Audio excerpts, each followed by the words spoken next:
Bien, vamos a comenzar. Hay dos cosas que vais a descubrir hoy que quizás os sorprendan a todos los que seguís el canal de Fernando Díaz Villanueva. Como estamos en Barcelona, él insistía en la posibilidad de hacer la presentación en catalán. De hacerlo, descubriríais que él no habla catalán. La segunda, que seguro que los que habéis seguido el canal a menudo lo sabéis, es que tampoco es madrileño, es de origen navarro. Lo siento, si os ha decepcionado, la vida es así de dura. Mentira. Dicho esto, lo que vamos a hacer, como bien sabéis, y gracias por estar aquí, es que queremos compartir con vosotros cómo hemos hecho este libro contra la Revolución Francesa. Voy a hablar yo un poquito, ahora después Fernando, habrá un turno de preguntas, no muchas, porque supongo que muchos estaréis interesados en que os podamos firmar el libro, de modo que para no hacer pesada la tarde, trataremos de ser breves. ¿Por qué un libro sobre la Revolución Francesa, cuando es un tema que aparentemente es ampliamente conocido?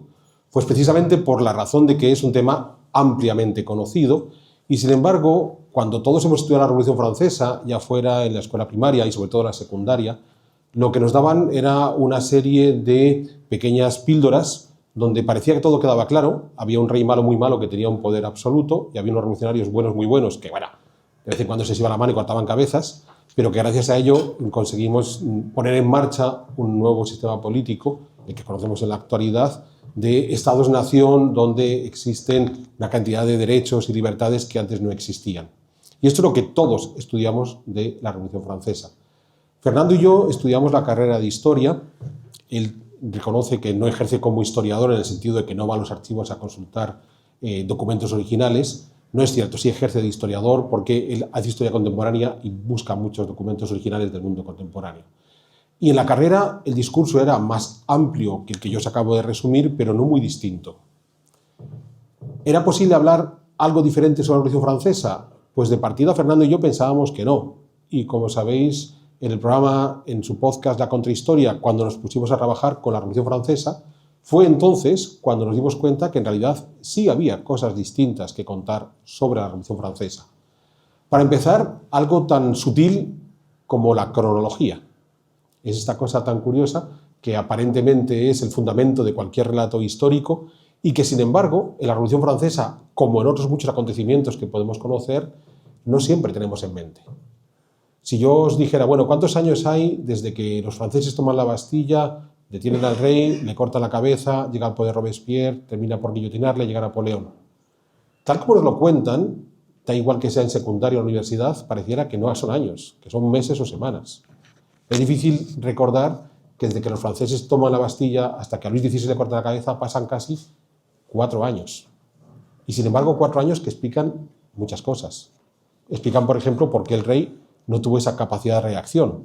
Probablemente porque durante todo ese periodo, es esa famosa metáfora que nos utilizan siempre de la rana que le van calentando hasta que se muere. Pues al pobre Luis XVI le fueron calentando, en este caso, hasta que le cortaron la cabeza. Pero esos 4 años son importantes y ese tipo de cosas que solemos olvidar. Y desde que le cortan la cabeza a Luis XVI hasta que llegan a poner al poder, primero como cónsul y años después como emperador, ¿cuántos años pasan? 7 años. 7 años. Ahí va, pues yo no recordaba esos 7 años de la Revolución Francesa, y ya van 10. ¿Bien? Y desde que Napoleón llega al poder hasta que le derrotan definitivamente en Waterloo, otros 15 años. O sea, es un proceso de 25 años, no es un proceso de 2 días. Pues solamente esa cuestión de la cronología es algo que se nos suele escapar. Y esa cronología es importante porque si hay una lección que hemos de extraer de la Revolución Francesa y en la que insistimos mucho con Fernando en el libro, es que cuando te paras a entender los acontecimientos en esa cronología que no es el evento de día a día donde, ya digo, toma la Bastilla, le corta la cabeza al rey y Robespierre toma el poder, lo que vamos a entender es que el principal problema que se ve en la Revolución Francesa es que la forma que tuvo de llevarse a cabo esa revolución fue ese pirómano al que para apagar el fuego le echábamos más gasolina. Porque lo que vamos a ver en esa cronología es que hay unos señores que se reúnen en unos estados generales, más tarde Asamblea Nacional, queriendo hacer unos cambios, y una minoritaria, muy minoritaria parte del pueblo de París que se subleva de forma violenta. Van haciendo sucesivos motines. Y estos legisladores, en lugar de atemperar la situación, legislaban en caliente. Entonces, ¿que toman la Bastilla? Pues vamos a avanzar en esta Asamblea Nacional. ¿Que se produce la Gran Peur y empiezan a quemar archivos? Pues vamos a eliminar derechos señoriales. ¿Que agarran al rey y lo trasladan de Versalles a París a la fuerza? Pues vamos a eliminar derechos eclesiásticos. O sea, frente a cada amotinamiento de una parte minoritaria del pueblo parisino, los legisladores, en lugar de decir, vamos a pedirles que se calmen, vamos a tratar de entender lo que quieren, lo que hacen es, insisto, echarle más gasolina al fuego para que aquello siga prendiendo más y más. Con esto, ¿a qué vamos? Pues que la primera lección que nos da la Revolución Francesa es evitar esas legislaciones en caliente. Tratemos de entender qué es lo que la sociedad está requiriendo y hasta qué punto, cuando escuchamos a los revolucionarios, a lo mejor nos equivocamos al no darnos cuenta que el hecho de que griten muy alto no significa que sean muchos, significa que son muy pocos que gritan muy alto. Entonces, primera idea, hagamos bien esa cronología. La Revolución Francesa es apasionante ver cómo después de cada motín popular en París hay un gran cambio legislativo. Yo he dado varios de ellos, pero podéis seguir así hasta la Convención de Robespierre. Segunda lección de la Revolución Francesa, quizás la más importante, porque esto es cómo se lleva a cabo la dinámica de la revolución. Surge el Estado-Nación.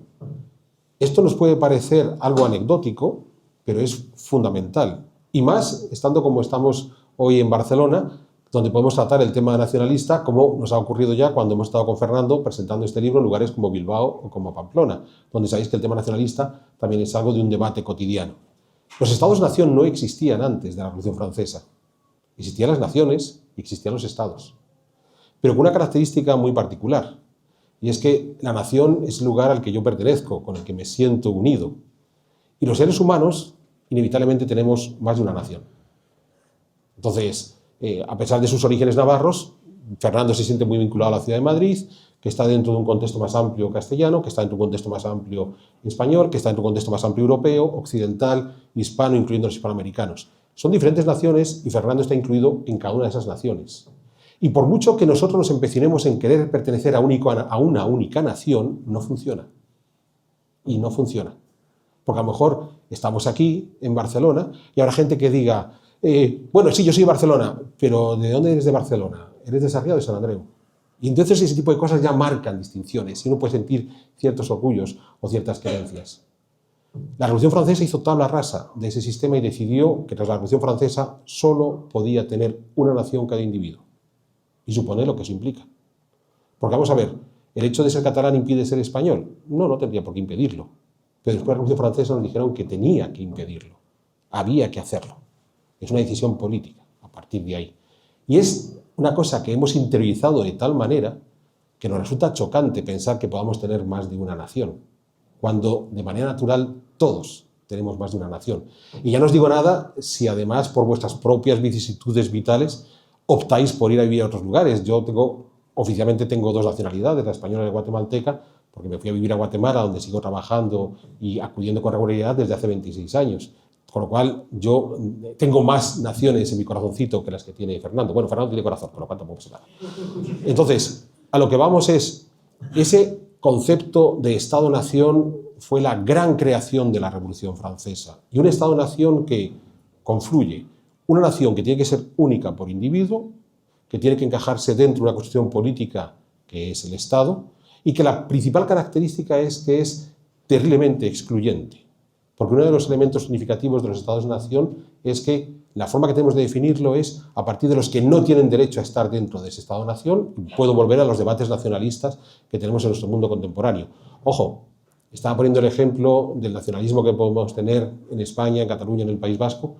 Si queréis, os explico el nacionalismo del Yemen. Y los yemeníes, hay problemas entre el Yemen del norte, el Yemen del sur, y en el Yemen del sur no es lo mismo ser del Hadramaut que ser de Adel. Porque a lo mejor pensáis que este tipo de problemas solamente ocurren aquí. Cada vez que penséis que un problema es exclusivo de un lugar, no lo dudéis, estáis equivocados.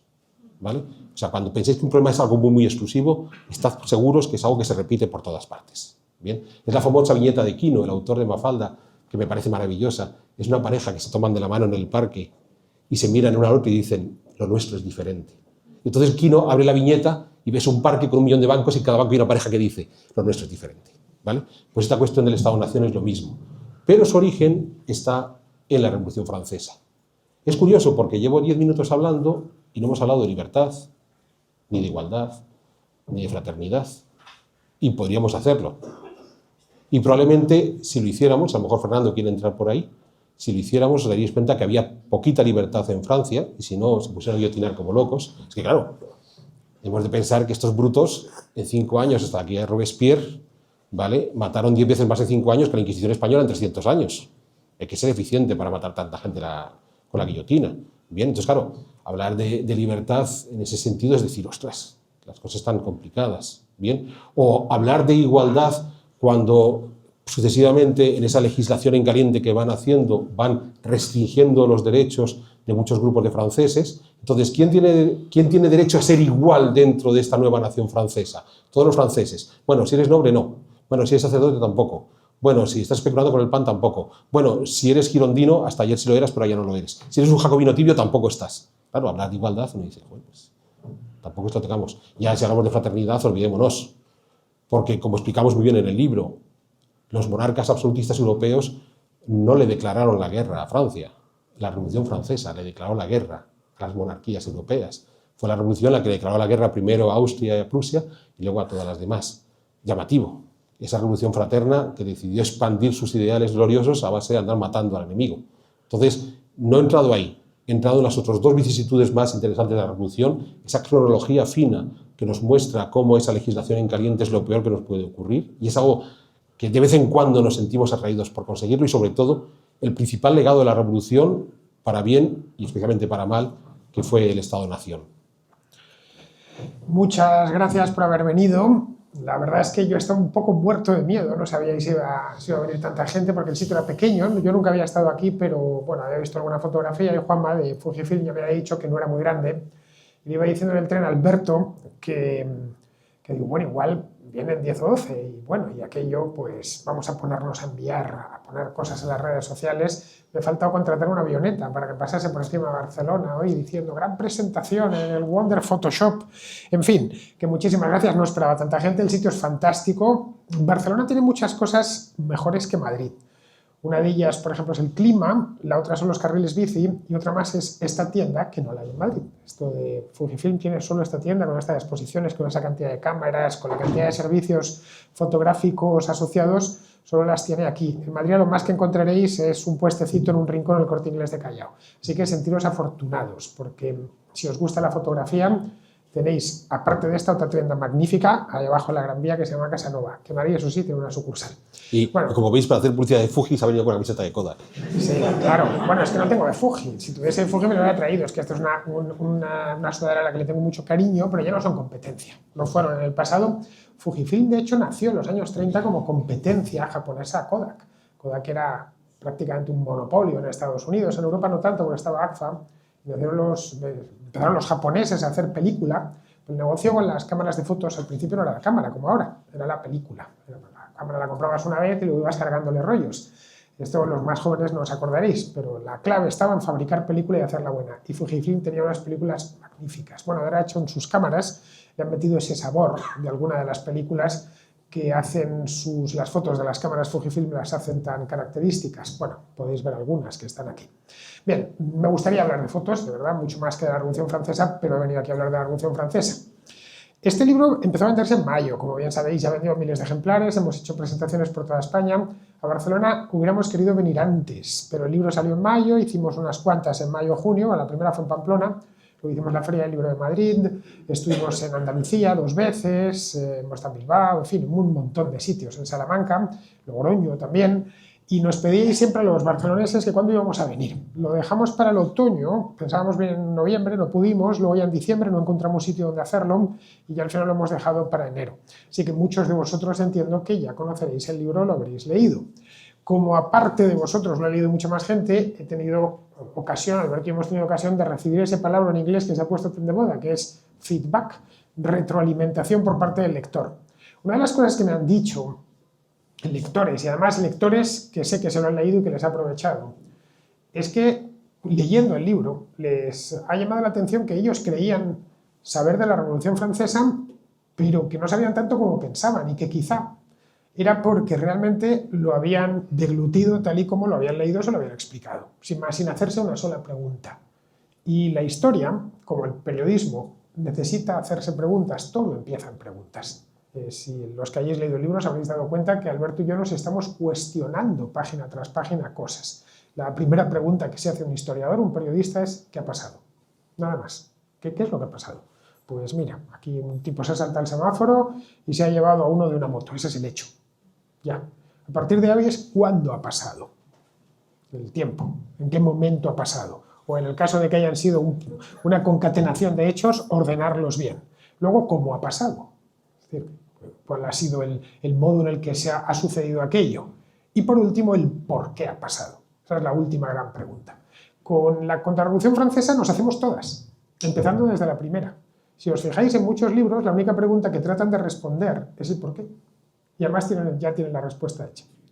Todo lo anterior lo dan por hecho. Es que esto sucedió porque tenía que suceder, y cuando tenía que suceder, y sucedió lo que tenía que suceder. Es decir, no hay una posibilidad paralela. No pudo desarrollarse los acontecimientos de otro modo. Claro, si amplías la focal, que diría un fotógrafo, encuentras que cuando se produce la Revolución Francesa ya ha habido dos revoluciones.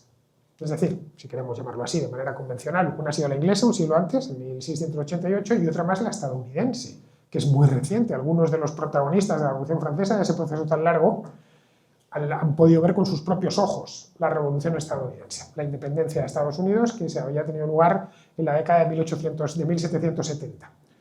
Bien, estas normalmente las aíslan, incluso les quitan los caracteres revolucionarios, de manera inexplicable, porque realmente se produce tanto en la Inglaterra de finales del 17 como en los Estados Unidos de finales del 18 se producen cambios sustantivos en la gobernación y en la forma, mejor dicho, en que se gobiernan estadounidenses y británicos. Bien, eso lo apartan. Esto no ha existido porque queremos focalizarnos en esto. Una operación parecida se hace ya en el siglo XX, por ejemplo, con la Revolución Rusa, cuando es como que no había otra posibilidad y la clave es el porqué, es que eran muy pobres, es que estaban muertos de hambre, es que la riqueza estaba muy mal repartida, que bueno, que algo de eso hay, obviamente. Ninguna revolución estalla en un lugar donde, en jauja, vamos, en un lugar donde atan a los perros con longaniza, pero hay muchas más causas, y esas son las que tratamos de desentrañar, en concreto la Revolución Francesa, Alberto y yo. Procuramos hacerlo de manera didáctica, no es un libro académico ni pretende serlo. Yo no soy un académico, para empezar, Alberto sí lo es, pero yo no, yo soy un simple periodista que, bueno, estudié historia en la universidad y se me da más o menos bien divulgar el conocimiento histórico y explicarlo, pero no soy historiador, ni puedo llamarme a mí mismo historiador porque para ser historiador tienes que hacer trabajo propio de historiadores. Yo me limito a, bueno, pues a recopilar información, reelaborarla, procesarla y tratar de ofrecérsela a un público interesado en ella. En definitiva, lo que hago en la contrahistoria o en los libros que escribo.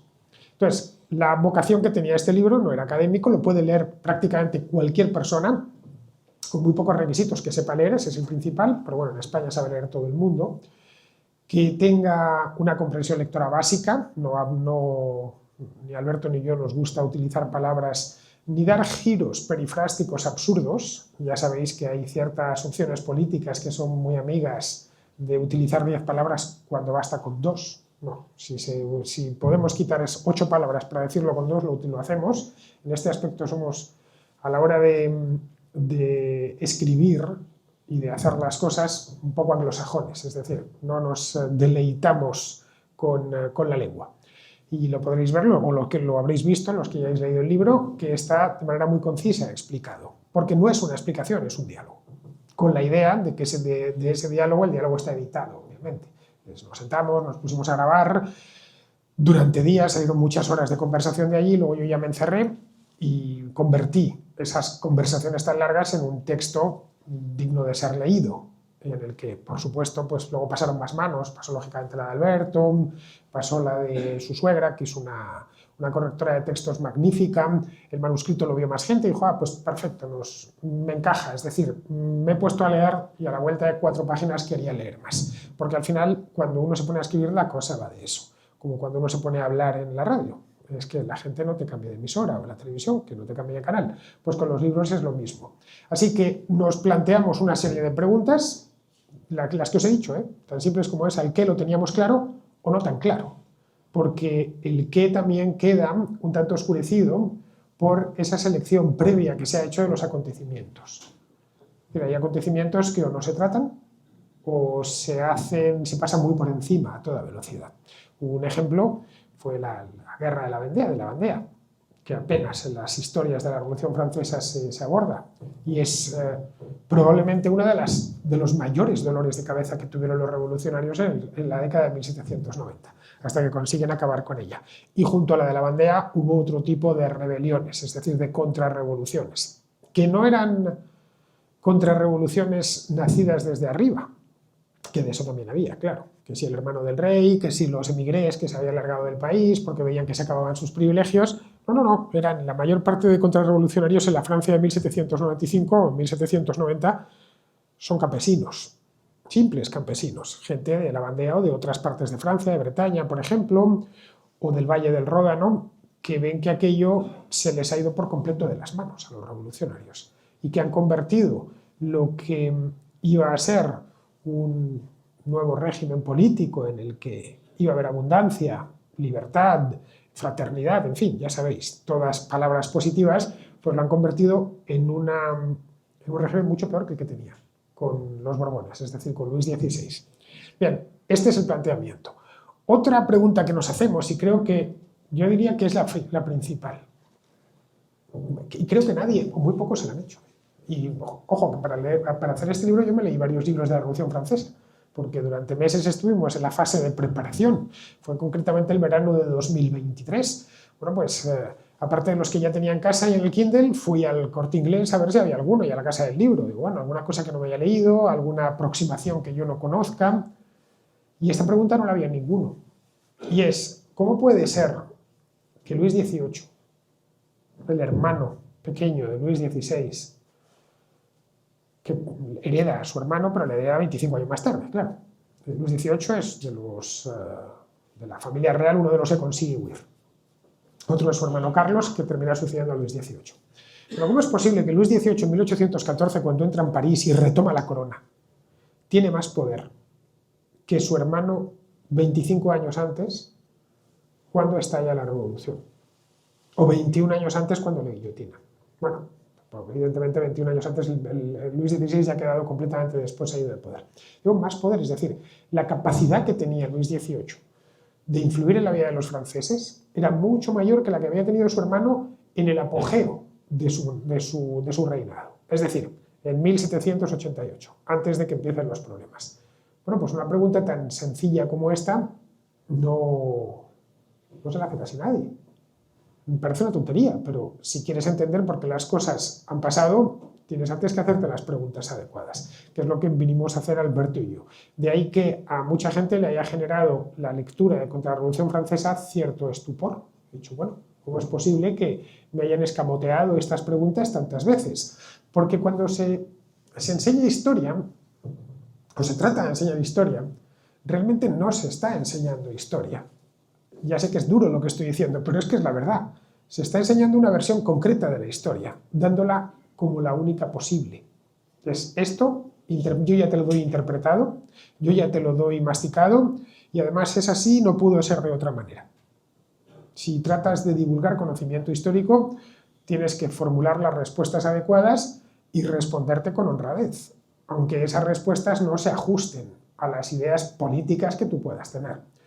En el caso de la historia antigua no hay tanto problema, porque realmente, bueno, pues el antiguo Egipto nos queda lejos, o digamos ya las civilizaciones de Mesopotamia, pero claro, los acontecimientos recientes o relativamente recientes son más problemáticos, porque la Revolución Francesa sigue siendo un asunto, no diré de conversación de todos los días, pero sí que seguimos viendo nuestro mundo, a pesar de que han pasado, pues ya va para 2 siglos y medio, nuestro mundo sigue teniendo una relación muy especular con ella.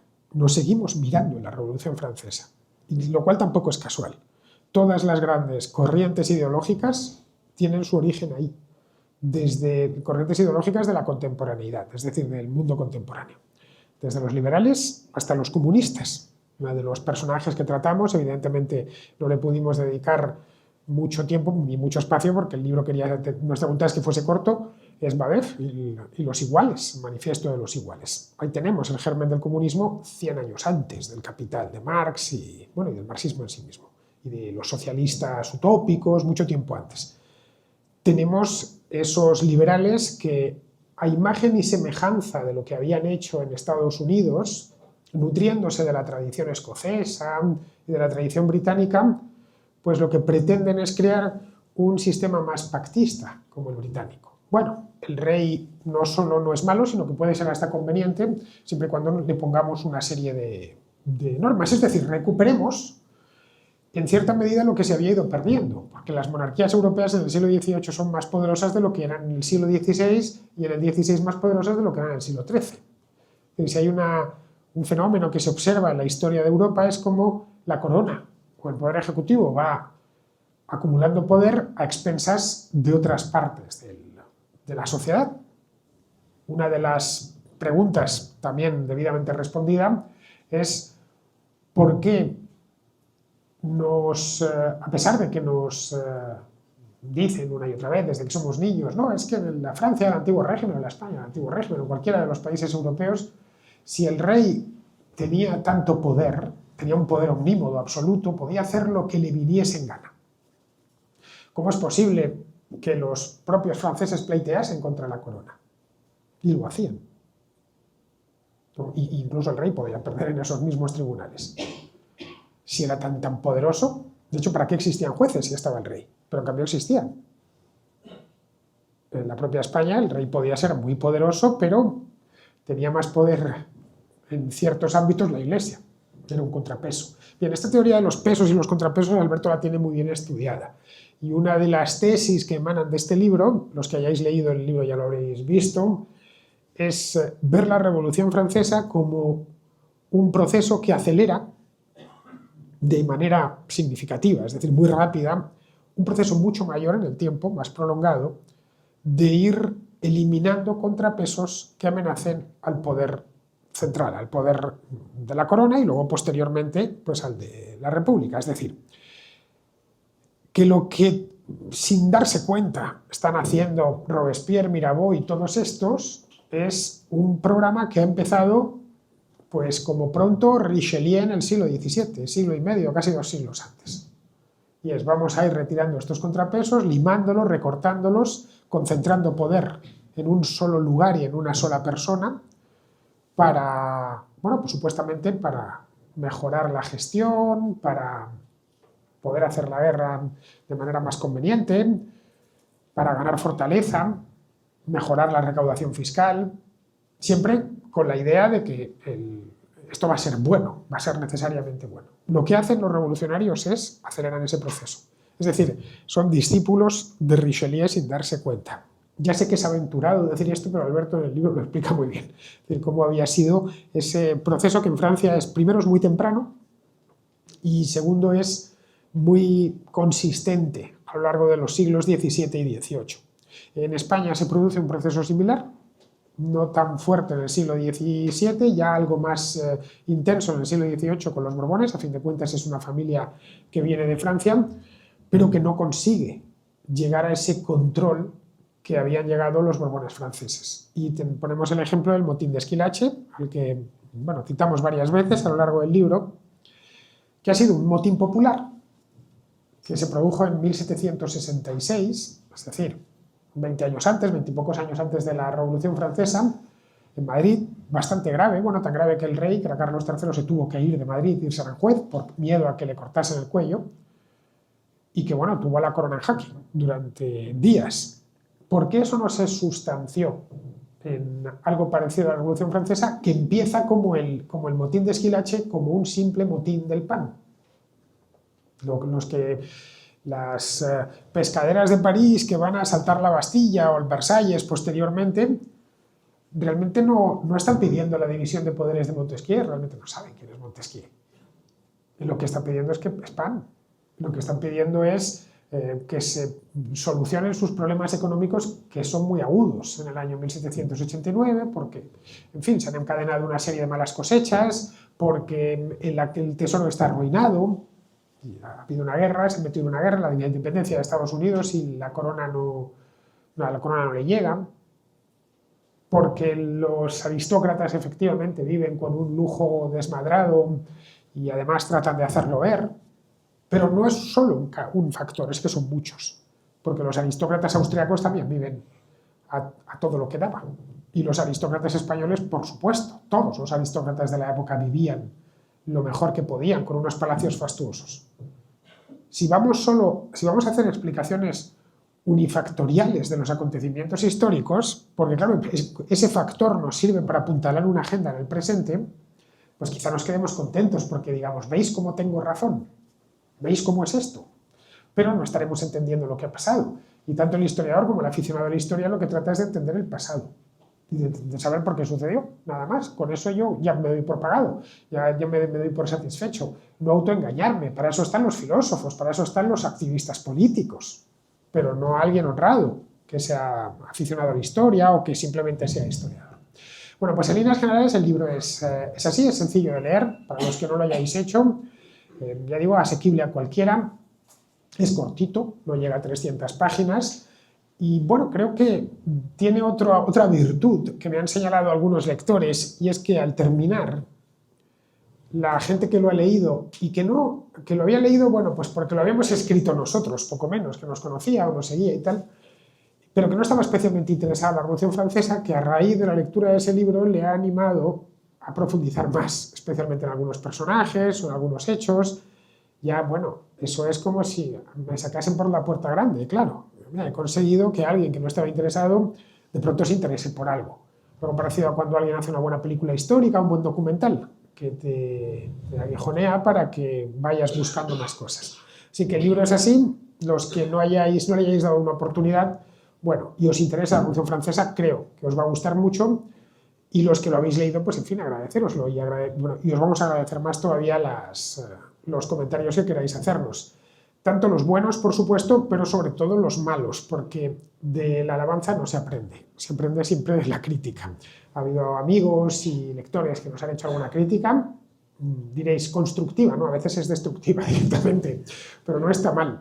Pero sí que nos han hecho críticas educadas y bueno, pues sin ningún problema. Las críticas vienen cargadas de información, así que si lo habéis leído, ha habido algo que no os ha gustado, siempre que no sea una errata, que los duendes de la imprenta existen.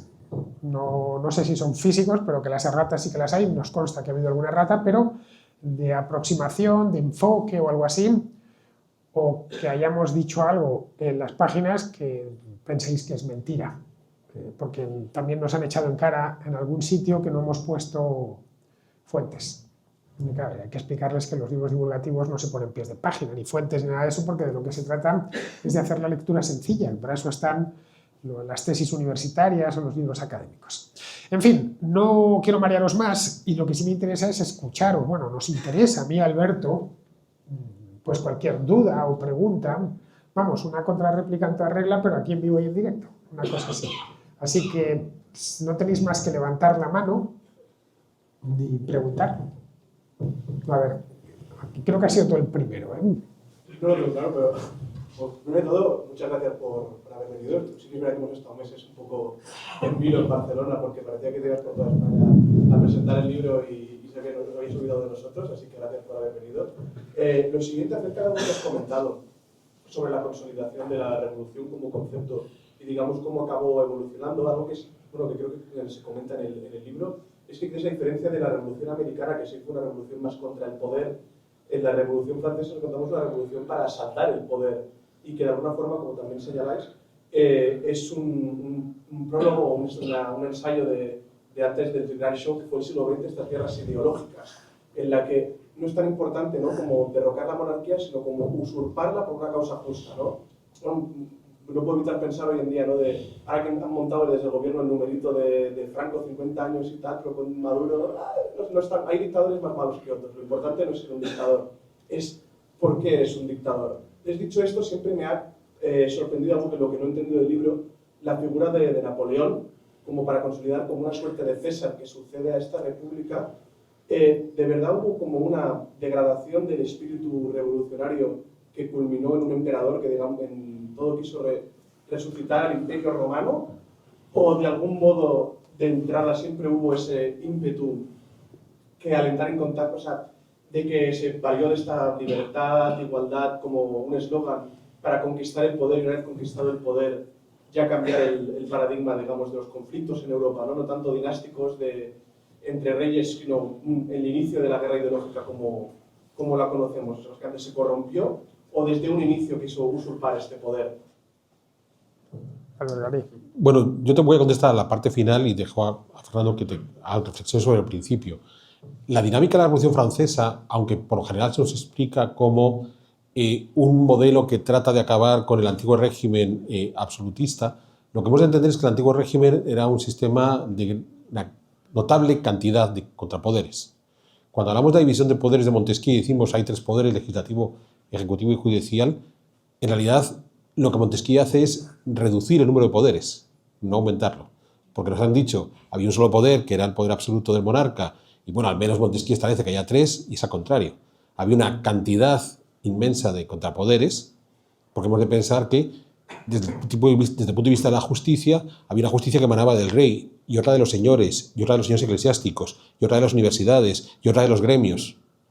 Pero igualmente había una capacidad de control económico que no dependía solamente del rey, sino que cada uno de los municipios podía tener su control económico.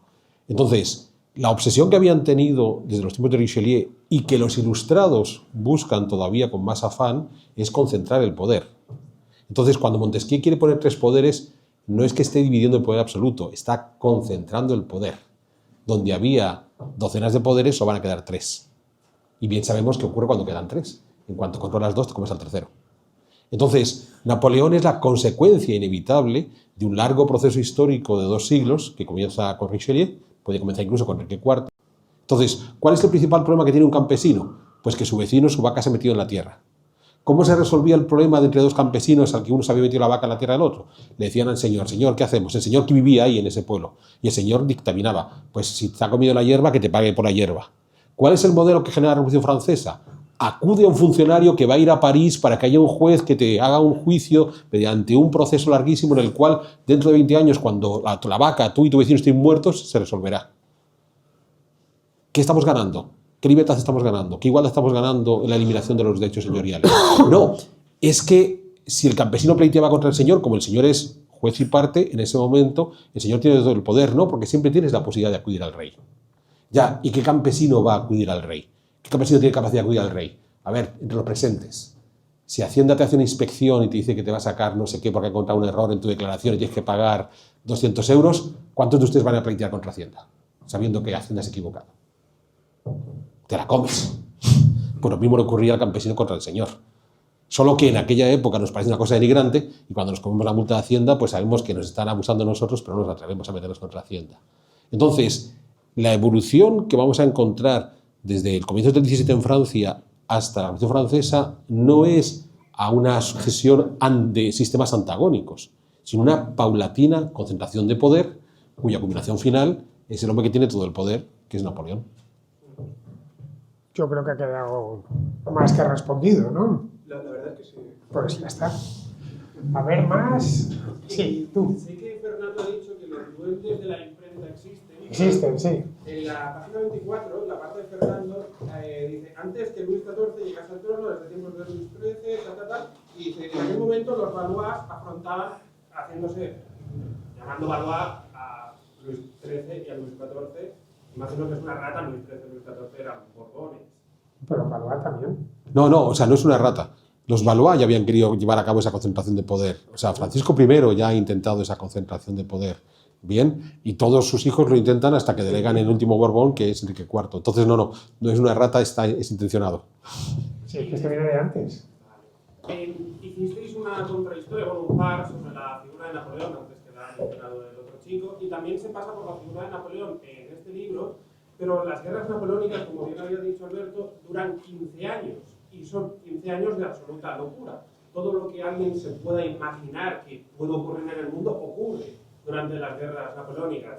Qué sé yo, de camino a invadir Egipto, conquistan Malta, se acaba con la Serenísima República que tiene 1000 años, incendia Moscú. O sea, todo lo que puede ocurrir durante las guerras napoleónicas ocurre. Yo creo que es la mayor vorágine de locura de la historia. Hombre, no sé, yo creo que la Segunda Guerra Mundial es un poquito superior. Pero vamos. Más que nada porque las guerras napoleónicas duran más. Y noto que tanto en la contrahistoria como en el libro se pasa un poco por encima por la figura de Napoleón y las guerras napoleónicas como una evolución de la Revolución Francesa. Yo creo que la figura de Napoleón, a pesar de que se han escrito 1000 libros, merecería, y las guerras napoleónicas, una contrahistoria o algún libro que profundizara en el tema, porque por ejemplo en España las cicatrices que dejan las guerras napoleónicas, en concreto la extensión de las guerras napoleónicas en España, que es la guerra de la independencia, se sigue notando hasta el día de hoy. Pues cuando vamos al Retiro y pensamos, aquí había un palacio del Buen Retiro, que bien que hicisteis una contrahistoria al respecto, yo creo que las guerras napoleónicas quizá hubiesen merecido mayor profundidad, porque es eso, son 15 años... Ya, pues que entonces nos hubiéramos ido a 400 páginas, y no era la idea. Yo lo firmo. Yo me la leí. Y nos hubiéramos distraído. Las guerras napoleónicas están dentro del ciclo revolucionario, pero no son el corazón del ciclo revolucionario, son en todo caso una de las consecuencias de ese ciclo. De hecho, Napoleón llega para salvar la revolución. Napoleón llega porque los del directorio no se ponen de acuerdo. El directorio, a su vez, llega para poder reencauzar el proceso. Pero que hay un sistema tan complicado que aquello es ingobernable. Y ven que realmente se puede ir todo al garete porque no se ponen de acuerdo, porque los directores son muchos. Y entonces pues piensan ya en fórmulas nuevas, una de ellas son los triunviratos, un poco mirando a la antigua Roma, y ya sabes cómo terminan los triunviratos. En fin, que al final solo uno termina quedándose con el poder, que es lo que pasó con Napoleón, que era el más listo. Y termina, ojo, Napoleón fue muy popular en Francia. Es que esto, he hablado de Luis XVIII, pero cuando Napoleón se proclama emperador en el año 1804, es que no han pasado ni 15 años. Han pasado 11 años desde que han guillotinado al rey. Y están coronando a uno nuevo en la Catedral de Notre Dame. Y los que dicen, no, y entonces llega, se toma la Bastilla, esas simplificaciones tan burdas, se toma la Bastilla y los franceses conquistan la libertad. Guillotinan al rey y reina la paz. Bueno, hasta el extremo, tú has visto en cierta ocasión lo que dijo Pérez Reverte, que en España tenemos que haber guillotinado un poco más y entonces, pues bueno, estaríamos estupendamente. Ojalá la Revolución Francesa hubiera sido un par de días de guillotines y ya, es que fue mucho más. Y luego siempre se obvia que los franceses lo que buscan durante los siguientes años es volver a la monarquía de Luis XVI, pero con esteroides. En el caso de Napoleón ya era más poderoso que Luis XVI, ya tenía más poderes. De hecho, tenía un poder que explica en buena medida las guerras napoleónicas, y que lo contamos ahí, que es la capacidad que se arroga el Estado de reclutarte a la fuerza. Esto, por gente que lo ha leído, se ha sorprendido. Ah, pero antes no se podía hacer. No, joder, ¿cómo te van a mandarte a la guerra? Eso solo se le ocurre a un gobernante contemporáneo. Ir a la guerra era un oficio, el oficio de las armas. Tú te dedicabas a él, a no ser claro que estuviesen sitiando tu ciudad, entonces todos los estuvieran obligados a defenderla, pero en circunstancias normales, una guerra ofensiva, o te dedicabas a ello profesionalmente, o te dedicabas a ello profesionalmente, no había mucho más. Es decir, tenías que, si eras reclutado, era porque querías ser reclutado. O había unas normas que se ponían, unos fueros que se le ponían al rey, que no podía reclutar más de tantos mozos en tal pueblo. Pero eso de que llegues y solo por el mero hecho de tener 17 años, que te recluten, o 18 años, eso solo les cabe en la cabeza de un jacobino.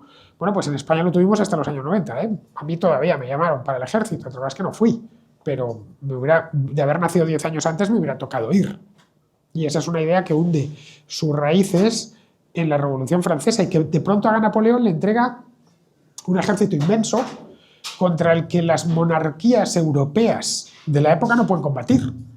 De hecho, se ve muy bien en la guerra entre España y Francia, la guerra de la primera coalición, que es en la única que España participa contra Francia. Bueno, se ve que al principio, los primeros compases de la guerra, el ejército español gana, porque se enfrenta contra un ejército francés profesional y muy desmotivado. Pero en cuanto meten la recluta masiva, ¿cómo se llama? Leven Masse, ¿no? La Leven Masse bueno, arrasan a los soldados españoles, que no dejan de ser soldados profesionales, son muchos más y además sedientos de botín. Y luego esos soldados vienen muchos de ellos con la mística de que tienen que expandir lo que han hecho en Francia por toda Europa. Y claro, por donde van poniéndolo todo del revés. En España, pues fíjate lo que supuso. Y es uno de los puntos fundamentales de la historia de España, la guerra de la independencia. ¿Más preguntas? Sí, Sí, bueno, aunque en el título del libro pone que es un libro contra la revolución, no es para nada un libro contrarrevolucionario. Es más, en cierto sentido, tiene, no hasta el punto de reversa, tiene, mantenéis la imagen un poco mítica de la revolución. No hay, digamos, la aceptación de que la revolución es una guerra más y que las guerras las ganan quien mata más y mejor. Las grandes revoluciones, la francesa, la rusa, la mexicana, la española siempre, bueno, la española fue la única que la ganó la contrarrevolución, ¿no? La guerra revolucionaria, mientras que en Francia, en Rusia y en México fue la revolución la que ganó la guerra. Y como cualquier otra guerra fue un baño de sangre, fue sobre todo un baño de sangre. En este sentido, no sé, señaláis que hay el baño de sangre, pero de algún modo seguís teniendo una imagen que es un poco como algo positivo la revolución. No hay una crítica a los fundamentos políticos de la revolución. Pero es que no es un libro de filosofía. Nosotros somos gente respetable, no escribimos, no somos filosofastros, somos gente respetable, un periodista, un historiador, gente interesada en los hechos, no en hacer activismo político. Se llama Contra por la contrahistoria, no por ninguna otra razón. No porque estemos en contra de la Revolución Francesa, porque estar en contra de algo que sucedió hace 240 años, pues es ser tonto de capirote. Es algo parecido a decir estoy contra el franquismo. Pues claro, que estar contra el franquismo un tío que se murió hace 50 años. No, se llama Contra porque yo a mis libros le suelo ponerlo de contra delante, por aquello de la imagen de marca, pero no es contra la Revolución Francesa y tampoco a favor. Tratamos de hacer un relato, o tejer un relato puramente histórico, analizándolo a la luz de lo que sabemos, de lo que está documentado y, bueno, viendo lo que sucedió, las preguntas que he dicho antes. ¿Por qué sucedió? ¿Cómo sucedió? ¿Por qué sucedió? Nada más. Yo no tengo ni una visión negativa ni positiva de la Revolución Francesa. Es así, yo no soy quien para juzgar lo que hizo un tipo llamado Robespierre, a título humano, a título personal me parece espantoso, lo de guillotinar gente, por supuesto, claro, pero no voy a entrar a juzgar a un tío que vivió hace 200 y pico años, un gabacho, pues no tiene sentido. A eso se dedican los filosofastros, ¿vale? A eso se dedica el activista político, pero no la gente seria y la gente respetable. Eso se dedica el tipo que quiere traerse la historia al presente y que la utilice luego un partido político en el presente. Eso ya es otra cosa distinta, pero no es nuestro trabajo, lo respetamos, que haya gente que haga esas cosas, pero no es el de Alberto ni el mío. Así que no es un libro contra la Revolución Francesa, se llama Contra por eso. Es un libro que trata de explicar la Revolución Francesa en base a una serie de preguntas, que las he explicado nada más empezar a hablar. No, pero que el término contrarrevolucionario en la historia de la Europa moderna es un término con gran tradición. Sí, o sea, estoy de acuerdo con usted que es provocativo el título y que quien no siga el trabajo de Fernando puede esperar un libro contrarrevolucionario. Y jugamos con ello, o sea, no es gratuito, más allá de que en efecto es la marca de Fernando, porque Fernando es alguien que está en contra. El mejor ejemplo que está en contra es que siendo madrileño va al Atlético de Madrid y en lugar del Real Madrid, que está en contra de Madrid, pero bueno, ¿qué vamos a hacer? Entonces, más allá de que sea la marca de los programas de Fernando, queríamos esa provocación, queríamos que el lector acudiera al libro, quizás esperando ese discurso de contrarrevolución, que como usted bien dice, es un término que tiene ciertas acepciones. Pero eso no quita, y es algo que yo estaba explicando al principio, que en efecto sí que hay un fenómeno bisagra en la Revolución Francesa, no los acontecimientos vividos entre 1789 y 1800, o 1789 y la batalla de Waterloo en 1815, sino lo que pone en marcha esa revolución. Entonces, eso es innegable. Esa obsesión por acaparar el poder la va a tener cualquier gobernante. Da igual que sea un faraón egipcio, un rey medieval o un presidente de una república contemporánea. Pero lo que la Revolución Francesa hizo fue generar una serie de mecanismos hasta entonces no experimentados de los que los gobernantes contemporáneos van a tomar buena nota. Entonces es muy curioso cuando uno va leyendo el libro, cuando Fernando y yo estábamos hablando, lo fácil que era decir, oye, este tipo de prácticas se siguen utilizando hoy. Hay una que es realmente muy hermosa, el uso de las grandes palabras. Esto lo hacemos por la libertad del pueblo. Entonces podemos cambiar la libertad del pueblo y podemos hablar del Ministerio del Amor nicaragüense o podemos hablar de la salvación del planeta en la lucha contra el cambio climático. Entonces uno, claro, ¿quién va a estar en contra de salvar el planeta? O sea, ¿quién va a estar en contra? Parece que queda feo estar en contra de salvar el planeta. Entonces tú lanzas un gran titular que después no tiene ningún cimiento y te quedas tan a gusto. Eso es una cosa muy propia de la Revolución Francesa. Entonces, es posible que en el momento que ellos hacen esas dinámicas no son conscientes de lo que están estableciendo. Sobre todo porque todo termina con los Borbones volviendo al poder, que era lo que nunca nos contaban en el colegio, que la revolución terminaba el día que un hermano del guillotinado Luis XVI, Luis XVIII, volvía a ser el rey. Pero se tomó nota y pensemos que el siglo XIX es un siglo de muchísimas revoluciones, desde algunas revoluciones singulares, como el Trienio Liberal en España en 1820, los procesos revolucionarios de 1830, los del 48, la Comuna de París, donde siguen empleando los mecanismos de la Revolución Francesa para ir agudizando en la obsesión principal de esa revolución, que es la concentración de poder. O sea, si hay una obsesión que tienen los revolucionarios es concentrar el poder. ¿Por qué? Porque a lo mejor soy una persona con unas grandes ideas que estoy seguro que si a mí me dejaran todo el poder, yo voy a solucionar todos los problemas. Que es algo que seguimos teniendo hasta hoy. Veníamos en el tren con Fernando, revisando a un tuitero al que yo descubrí hace poco y con el que he participado en un debate fascinante, ¿cierto? Que el hombre ha agarrado el mapa de España, se ha puesto a construir carreteras, se anda moviendo ciudades para un lado y ha arreglado todos los problemas de España. La despoblación, la sequía, todo. Y el hombre está allí en su casa jugando con el ordenador, allí con el Google Maps, moviendo arriba y abajo. Claro, lo ve uno en el Twitter y le parece divertido y uno piensa, ostras, es que este tío toma el poder y es por poto. Eso es lo que la Revolución Francesa puso en marcha y por eso sí que en nuestra interpretación final de la Revolución Francesa era importante hacer ver que más allá de que podamos matizar todo lo que se ha hecho en la Revolución Francesa en plan positivo, de que buenos sean todos, que eso nos va a dar igual, hay una serie de mecanismos que la Revolución puso en marcha, que van a ser aprovechados en ese largo proceso revolucionario que va a ser todo el siglo XIX hasta la Revolución Rusa, y lo que viene después, porque la Revolución Rusa es una revolución francesa, como diría Fernando con asteroides, que a partir de ahí lo que va a hacer es empezar a crecer, porque tenemos otro montón de revoluciones de ese tipo. Entonces, sí, inevitablemente la Revolución Francesa es una revolución que, a lo mejor, una forma simplificada de decirlo, marcó para mal la evolución política del mundo contemporáneo.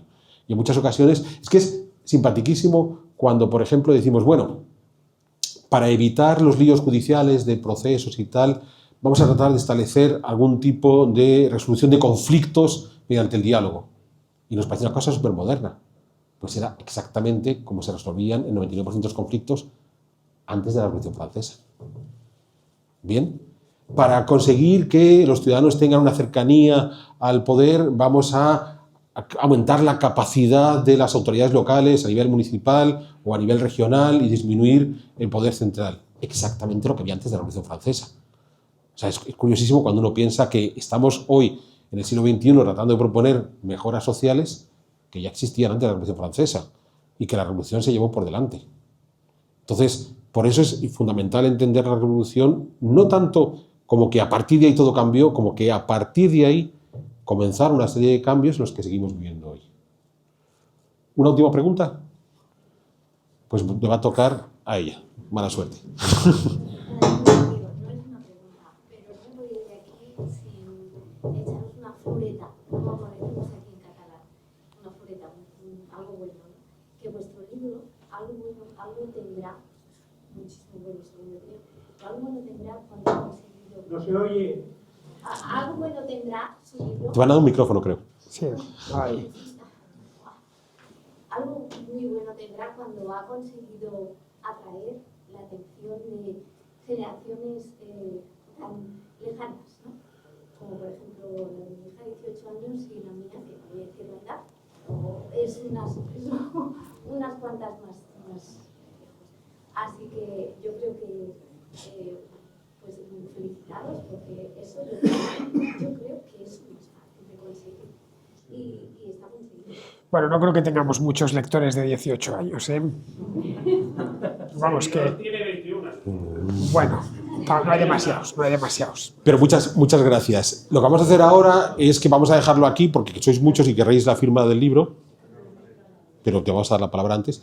Entonces, os explico cómo procedemos para la firma, antes de cerrar el evento. Nos vamos a colocar en esa mesa sentados, hacéis una fila única, primero firmo yo, y así hago el trabajo duro, y luego ya, pues, Fernando pone la floritura. Ahí, No, lo que pasa es que os tengo que poner el rayo garinizador. Entonces, primero tiene que firmar Garín y luego yo ya pongo el rayo garinizador. Bueno, ha sido un placer que hayáis venido, de verdad. Si nos vamos a sentar, como ha dicho Alberto, ahí para firmar. Y bueno, en fin, la próxima vez que escribamos un libro, os prometemos que no tardaremos tanto en venir a Barcelona. Y yo, si por mí queda, volvería a presentar aquí porque el sitio es delicioso. De hecho, Juanma, pasa. Aquí tenéis al responsable.